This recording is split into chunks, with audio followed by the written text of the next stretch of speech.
Je suis Anté, fils de Gaïa, la terre nourricière, et de Poséidon, le maître des océans.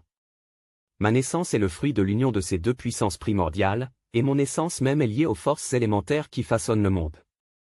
Je suis un géant, un être d'une force incommensurable, invincible tant que mes pieds touchent le sol. Cette connexion avec ma mère, Gaïa, est ma source de pouvoir.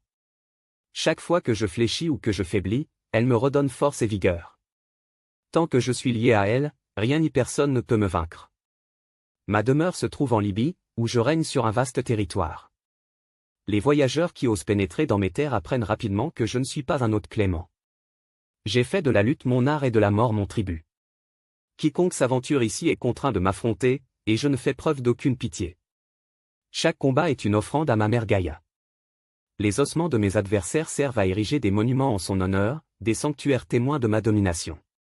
Mais je ne suis pas qu'un destructeur. En moi réside une fierté et une loyauté indéfectibles envers mes origines. Je suis le gardien de la puissance de la terre et un protecteur implacable de mon territoire.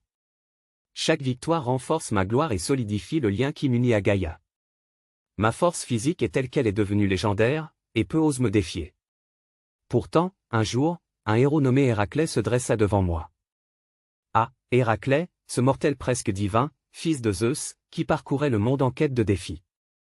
Lorsqu'il arriva dans mes terres, il n'eut pas peur, mais je sentais qu'il était différent des autres. Le combat fut intense. À chaque fois qu'il me jetait au sol, je me relevais, plus fort, grâce à l'étreinte nourricière de ma mère, la terre.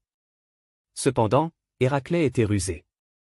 Il comprit que ma puissance venait de ce lien indéfectible avec Gaïa. Usant de sa force herculéenne, il me souleva dans les airs et me priva de ce contact vital.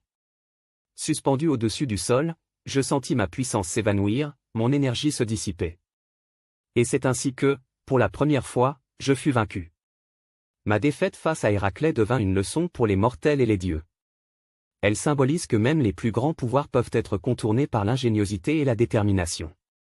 Bien que ma gloire ait été ternie, mon nom demeure gravé dans les récits de la mythologie grecque.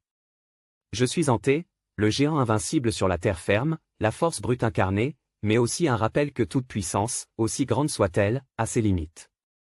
Ainsi, lorsque les vents murmurent sur les terres de Libye, certains disent encore qu'ils portent l'écho de mes pas, lourds et puissants, et le cri de mes adversaires tombés. Je suis plus qu'un simple géant. Je suis l'incarnation de l'union entre la terre et la mer, un symbole de la puissance primordiale et de la connexion éternelle entre les êtres et leurs origines.